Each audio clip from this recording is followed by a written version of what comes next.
Welcome बच्चों। हम geography में चैप्टर नंबर 5 में जो नेक्स्ट टॉपिक पढ़ने वाले हैं वो है ओशियन सर्कुलेशन। इससे पहले हम चैप्टर 5 में वाटर और जो वाटर हमारे अर्थ पे किस किस फॉर्म में प्रेजेंट है ये पढ़ा था। आज हम पढ़ेंगे कि ओशियन सर्कुलेशन क्या होता है। ठीक है, तो हम ओशंस के बारे में जानते हैं कि ओशंस वो होता है जिसमें बहुत ज़्यादा लार्ज अमाउंट ऑफ वाटर होता है और ये कॉन्टिन्यूसली जो ओशन का वाटर होता है वो कॉन्टिन्यूसली मूव करता रहता है। ठीक है, कभी भी ओशन का वाटर जो शांत नहीं रहता है कि हाँ चलो जैसे तालाब होता है उसमें पानी शांत पड़ा रहता है, लेकिन नहीं, ओशन का जो वाटर है वो हमेशा मूव करता रहेगा। ठीक है, अब जो ओशन का जो मूवमेंट होता है ना, जो उसके अंदर होता है वो तीन पार्ट्स में होता है। जो मूवमेंट होता है उसको 3 पार्ट में डिवाइड करते हैं। पहला होता है आपका वेव्स, दूसरा होता है टाइड्स और तीसरा होता है करंट्स। ठीक है, तो ओशियन वाटर में जो भी मूवमेंट्स होती हैं वो 3 टाइप्स की होती हैं, वेव्स, टाइड्स और करंट्स। अब इसके बाद जो मार्च 22 है इसे हम सेलिब्रेट करते हैं एज वर्ल्ड वाटर डे। ठीक है, इस दिन को इसलिए हम लोग as a world water day celebrate करते हैं ताकि हम इस दिन सबको अवेयर कर सके कि हमें वाटर को कंजर्व करने की बहुत ज़्यादा ज़रूरत है, क्योंकि हमारे पास फ्रेश वाटर जो है बहुत ज़्यादा लिमिटेड अमाउंट में है। ठीक है, तो हमें वाटर को वेस्ट नहीं करना चाहिए। तो ये एक बहुत इंपॉर्टेंट क्वेश्चन है फॉर फ्यूचर में भी कि वर्ल्ड वाटर डे कब मनाया जाता है या कब पड़ता है। तो it is always March 22। Okay, तो बच्चों हम बात कर रहे थे कि जो ओशियन मूवमेंट्स होते हैं बेसिकली 3 टाइप्स के होते हैं, वेव्स, टाइड्स एंड करंट्स। तो आज के टॉपिक में हम बेसिकली वेव्स के बारे में पढ़ेंगे। अब वेव्स क्या होती है? वेव्स जैसा कि आप सबको पता है कि जब ओशियन में जो वाटर है, ठीक है, जब विंड बहुत तेज़ बहती है तो क्या होता है, उससे जो है वाटर गिरता है और फिर उठता है। ठीक है, तो ये क्या होता है, इससे वेव्स जनरेट होती हैं। ठीक है, जितनी ज़्यादा स्ट्रॉन्ग विंड रहेगी उतना ही ज़्यादा आपकी बड़ी वेव रहेगी। समझ में आ गया? तो बेसिकली वेव्स क्या होती हैं, जब विंड्स जो है आपके ओशियन के सरफेस को जो स्क्रैप करती है ना, तो उससे वेव्स फॉर्म होती हैं। अब जैसा कि आप सब लोग जानते हैं, जब भी आप बीच पे जाते हैं या जहाँ ओशियंस होते हैं तो उसके आप जब बॉल फेंकते हैं तो बॉल जो है कुछ देर बाद आपके वापस से वेव्स के द्वारा कैरी करके शोर पे चली आती है। ठीक है, तो ऐसा क्यों होता है कि जो वेव्स होती हैं वो लगातार जाती हैं और आती हैं, शोर है ना, किनारे पे वेव्स टकराती हैं, फिर वापस लौट जाती हैं, फिर आती हैं, फिर टकराती हैं किनारे पे, फिर वापस लौट जाती हैं। ठीक है, ये होता रहता है। ठीक है, तो अगर आपको वेव्स को एक डेफिनेशन के थ्रू डिफाइन करना होता है तो आप कह सकते हैं, ये बहुत इंपॉर्टेंट, यही वेव्स की डेफिनेशन हो जाएगी बच्चों, कि जब जो ओशियन जो होता है, ठीक है, जो when the water on the surface of ocean rises, ठीक है, जब ओशियन के सरफेस पे जो वाटर है वो जब राइज करता है और फिर फॉल करता है, ठीक है, पहले ओशियन के सरफेस पे वाटर राइज किया और फिर जाके ये फॉल किया, फिर राइज किया, फिर फॉल किया, फिर राइज किया, फिर फॉल किया। इस तरह से जब राइज एंड फॉल होता है ओशियन के सरफेस पे जो वाटर है, इससे क्या होता है, इसी को वेव्स कहते हैं, तब वेव्स प्रोड्यूस होती हैं। तो ये क्या कहलाती हैं? वेव्स। ठीक है, तो इधर राइज हो रहा है, इधर फॉल हो रहा है। ठीक है, ओशियन के वाटर का। समझ में आ रहा है? जैसा कि आप इस डायग्राम में भी देख सकते हैं। अब समझ लीजिए, जब स्टॉर्म मतलब आंधी, जब कोई आंधी आती है, स्टॉर्म होता है, तब क्या होता है, उस समय आंधी जब चलती है तो हवाएं बहुत तेज बढ़ती हैं ना, तो जो विंड होती है वो उसकी स्पीड जो है बहुत ज़्यादा होती है और इतनी हाई स्पीड पे जो वेव्स होती हैं वो बहुत ज़्यादा बड़ी बड़ी वेव्स बनती हैं जो बहुत ज़्यादा डिस्ट्रक्शन, तबाही कॉज कर सकती हैं। ठीक है, अब जैसे एग्जाम्पल ले लीजिए कि कोई अर्थक्वेक हो गया या कोई वॉल्केनिक एरप्शन हो गया, ठीक है, या वाटर के अंडर में कोई लैंडस्लाइड हो गई, तो इससे क्या होगा कि जो वाटर जो ओशियन है ना, ओशियन का वाटर वो बहुत ज़्यादा अमाउंट में क्या होगा, शिफ्ट होगा, है ना। अर्थक्वेक या वॉल्केनिक एरप्शन या अंडर वाटर लैंडस्लाइड्स जो होती हैं उसकी वजह से क्या होता है, ओशियन का वाटर डिस्टर्ब होता है। जब डिस्टर्ब होता है उसमें वाटर जो है वो शिफ्ट होता है, इधर का उधर होता है।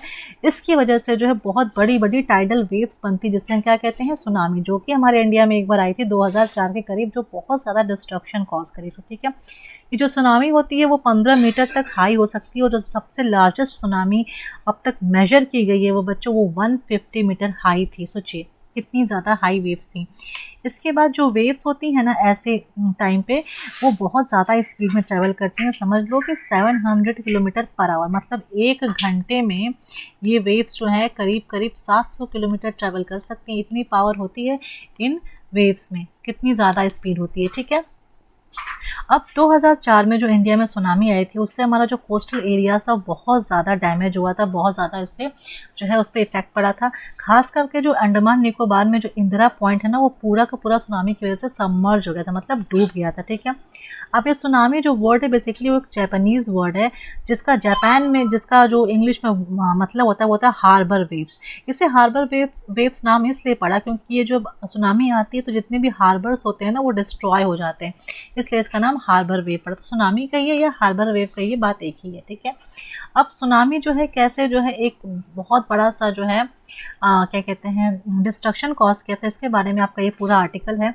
सुनामी या हार्बर वेव जो है वो हमारे इंडियन ओशियन में 26 दिसंबर 2004 को जो है स्ट्रक किया था, आया था। ठीक है, और ये जो वेव थी, ये सुनामी क्यों प्रोड्यूस हुई थी, बिकॉज एक अर्थक्वेक आया था सुमात्रा में। ठीक है, सुमात्रा की जो वेस्टर्न बाउंड्री है वहाँ पे उस अर्थक्वेक का एपी सेंटर था, तो वहाँ पे जो अर्थक्वेक आया था उस अर्थक्वेक का जो मैग्नीट्यूड था बच्चों वो 9.0 था रिक्टर स्केल पे। सोचिए 9.0 कितना ज़्यादा इंटेंसिटी है एक अर्थक्वेक की। मैंने आपको अर्थक्वेक के बारे में बताया है कि उसकी इंटेंसिटी को हम रिक्टर स्केल पे मापते हैं, और 7 या उसके ऊपर के जो अर्थक्वेक्स होते हैं वो बहुत ज़्यादा डैमेज कॉज करते हैं। 9 तो बहुत ही ज़्यादा सीवियर डैमेज कॉज करता है। ठीक है, तो अर्थक्वेक जो सुमात्रा में आया था वो जो है आपका 9.0 था उसकी स्ट्रेंथ इंटेंसिटी रिक्टर स्केल पे, और जिसकी वजह से जो इंडियन प्लेट और बर्मा प्लेट थी ना उसमें चेंजेस हुए, और इंडियन प्लेट जो है वो बर्मा प्लेट के अंडर नीचे आ गई। ठीक है, तो इसकी वजह से अब जब इंडियन प्लेट बर्मा प्लेट के नीचे आ गई सडनली, तो क्या हुआ कि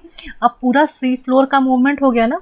अब एक प्लेट जो थी वो सडनली जो दूसरी प्लेट के नीचे आ गई, तो क्या हो गया, पूरा सी ओशन फ्लोर मूव कर गया, है ना। जब फ्लोर मूव किया है तो क्या होगा, इससे क्या होगा, अर्थक्वेक आया। ठीक है, अब क्योंकि ओशन फ्लोर जो है वो 10 से 20 मीटर मूव कर गया, वो भी नीचे चला गया है ना मूव करके, तो इससे क्या हुआ है कि एक जो बहुत ज़्यादा जो वो ओशन का जो वाटर है वो इन गैप्स को भरने के लिए फ़्लो करा, और जब वाटर फ्लो किया तो उससे डिस्प्लेसमेंट हुई। ठीक है, और इसकी वजह से जो है कोस्ट लाइन या जो आपके जो कोस्ट लाइन तटीय इलाके होते हैं वहाँ से वाटर का विड्रॉवल होना शुरू हो गया। ठीक है, तो ये एक इम्पॉर्टेंट समझ लो बेटा बच्चों की, ये एक इम्पॉर्टेंट सिग्नल है। जब भी कोस्ट लाइन से वाटर का विड्रॉवल होता है, वाटर वापस को आता है ना उल्टा, तो समझ जाओ कि वहाँ पे उस समय कुछ ना कुछ ऐसी नेचुरल कैलामिटी आने वाली है। ठीक है, तो बेसिकली यही हुआ। ठीक है, जैसा कि मैंने आपको पहले ही बताया है इसके पहले के चैप्टर्स में कि जो हमारी अर्थ है उसको डिफरेंट प्लेट्स में डिवाइड किया गया है। ठीक है, तो सिमिलरली ऐसे हमारी अर्थ पे बहुत सारी प्लेट्स हैं, तो एक उसी में से एक इंडियन प्लेट है और दूसरी बर्मा प्लेट है। ठीक है, तो सुनामी में क्या हुआ था कि इंडियन प्लेट बर्मा प्लेट के नीचे आ गई थी, और वो डाउनवर्ड डायरेक्शन में कम से कम 10 से 20 मीटर नीचे मूव करी थी। इतने से मीटर मूव करने की वजह से ही ओशन फ्लोर शिफ्ट हो गया था, डिस्प्लेस हो गया था, और उस जगह को, खाली जगह को भरने के लिए वहाँ पे बहुत ज़्यादा अमाउंट में वाटर फ्लो कर रहा था, और इसलिए जो है जो हमारे कोस्ट लाइन से वहाँ से वाटर का विड्रॉल हो रहा था। ठीक है, अब क्या होता है कि जब इंडियन प्लेट जब बर्मा प्लेट के नीचे आ गई थी, तो क्या हुआ था कि इस कोस्ट लाइन से बहुत ज़्यादा वाटर जो है क्या कर रहा था, मूव कर रहा था उस गैप को भरने के लिए। ठीक है, और फिर सुनामी जनरेट हुई, और वो जो वेव्स थी, वाटर वेव्स, वो ट्रेवल कर रही थी 800 किलोमीटर पर आवर के स्पीड से, और ये स्पीड इतनी ज़्यादा है जितना कि एक कमर्शियल एयरक्राफ्ट इसी स्पीड से ट्रैवल करते। सोचिए इतनी तेज़ स्पीड से ये सुनामी वेव्स ट्रैवल कर रही थी, और जब ये सुनामी वेव्स जो हैं जब कुछ आइलैंड्स पे इंडियन ओशन के कुछ आइलैंड्स पे आती हैं और टकराती हैं, तो उसको पूरी तरह से डिस्ट्रॉय कर दिया है सुनामी वेव्स ने। ठीक है, जैसे अंडमान एंड निकोबार आइलैंड है, वहाँ पे जो इंदिरा पॉइंट है वो पूरी तरह से इस सुनामी वेव्स की वजह से डूब गया था, बर्बाद हो गया था। ठीक है, अब जैसा कि सबको पता है कि जहाँ पे अर्थक्वेक आती है ना, एपी सेंटर, अब उस एपी सेंटर जैसे जैसे आप दूर बढ़ते जाएंगे अर्थक्वेक की इंटेंसिटी क्या होती जाती है, घटती जाती है। ठीक वैसा ही अब ये जो वेव्स थी, जब ये अर्थक्वेक वाली जो वेव्स थी जो जनरेट हुई थी सुमात्रा से, जब ये धीरे धीरे मूव कर रही थी अंडमान आइलैंड और श्रीलंका की तरफ, तो इनकी जो इंटेंसिटी है और डिक्रीज़ करने लगी। क्यों डिक्रीज़ करने लगी, क्योंकि जो है वाटर की डेप्थ भी डिक्रीज़ कर रही थी और इनकी जो डिस्टेंस भी एपी सेंटर से बढ़ रही थी। ठीक है, तो इसलिए जो है अब जो स्पीड जो थी वेव्स की चलने की 700 से 900 किलोमीटर पर घंटे, ये घट करके हो गई बच्चों 70 किलोमीटर पर आवर। ठीक है, और जो सुनामीज थी ये जब कोस्ट पे स्ट्रक की तो 10,000 लोग अपनी जान गंवा चुके। 10,000 से ज़्यादा लोगों को जो है अपनी जान गंवानी पड़ी। कितने लाख घर जो है टूट गए, बिखर गए, बहुत प्रॉपर्टी का नुकसान हुआ। तो इससे ज़्यादा इस सुनामी की वजह से हमारे इंडिया में जो सबसे बुरी तरह से एरियाज़ इफ़ेक्ट हुए थे, अफेक्ट पड़ा था उन पर, वो थे आंध्र प्रदेश, तमिलनाडु, केरला, पुडुचेरी और अंडमान निकोबार आइलैंड्स। ये सारे बच्चों इंडिया के नीचे के कोस्ट लाइन्स के एरियाज़ हैं। ये एरियाज़ जो हैं बुरी तरह से अफेक्ट हुए थे अर्थक्वेक और सुनामी की वजह से। ये पूरा का पूरा एरिया जो है वॉश आउट हो गया था। ठीक है, जैसा कि आप सबको पहले से पता है कि अर्थक्वेक को हम एडवांस में प्रेडिक्ट नहीं कर सकते। ठीक है, लेकिन 3 से 4 घंटे पहले हम सुनामी के नोटिस जारी कर सकते हैं कि हाँ इस एरिया में सुनामी आने वाली है, आप लोग इस एरिया को खाली कर लीजिए। ठीक है, अब पैसिफिक ओशन में अक्सर ऐसे वेव्स आती है, ऐसी सुनामी ऐसी चीज़ें आती रहती हैं, तो इसलिए वहाँ पे एक basically early warning system present है। लेकिन इंडियन ओशन में जो है ना ये सुनामीज रेयर होती हैं, क्योंकि यहाँ पे सेस्मिक एक्टिविटी जो है वो पैसिफिक ओशन के कंपैरिजन में बहुत ज़्यादा कम होती है। इसलिए यहाँ पे, और उस टाइम पे जब ये आया था उस टाइम पे जो है जो आपकी जो मॉनिटरिंग सिस्टम है वो उतना अच्छा नहीं था, एडवांस नहीं था। उसने जो है प्राइमरली इस वजह से भी, और जो नॉलेज थी, वो जो अर्ली वार्निंग सिस्टम थी, जो नॉलेज थी कोस्ट ड्वेलर्स की, वो सब की वजह से, लैक की वजह से जो है बहुत ज़्यादा डैमेज हुआ था लाइफ और प्रॉपर्टी को। और बेसिकली सबसे बड़ा जो इम्पोर्टेंस होती है, जो सिग्नल होता है, इंडिकेशन होता है कि यहाँ सुनामी आने वाली है, वो ये होता है कि जो एरिया, जो आपका जो कोस्ट होता है, कोस्टल एरियाज़ होता है ना, वहाँ पे जो डिस्ट्रक्टिव वेव्स आती हैं। ठीक है, और फिर क्या होता है, कोस्ट पे क्या होता है कि जो वेव्स होती हैं वो जो है कोस्ट से पीछे हटती हैं। ठीक है, जब पीछे हटती हैं तो जब उस टाइम पे वेव्स कोस्ट से पीछे हट रही थी, ठीक है, तो क्या होता है कि लोग इसको देखने के लिए जा रहे थे और ज़्यादा इकट्ठा हो रहे थे कि अरे ये मैजिक कैसे हो रहा है, ये जो वेव्स हैं वो हमेशा कोस्ट को हिट करती हैं, आज जो है ये वेव्स कोस्ट के पीछे क्यों चली जा रही। तो इस मैजिक को देखने के लिए बहुत सारे लोग वहाँ पर इकट्ठा हुए थे, और जिस वजह से जब सुनामी आई तो बहुत सारे लोगों को अपनी जान गंवानी पड़ी। ठीक है, तो बच्चों आज के लिए इतना ही। टाइड्स जो है हम अपने नेक्स्ट टॉपिक में कवर करेंगे। Thank you.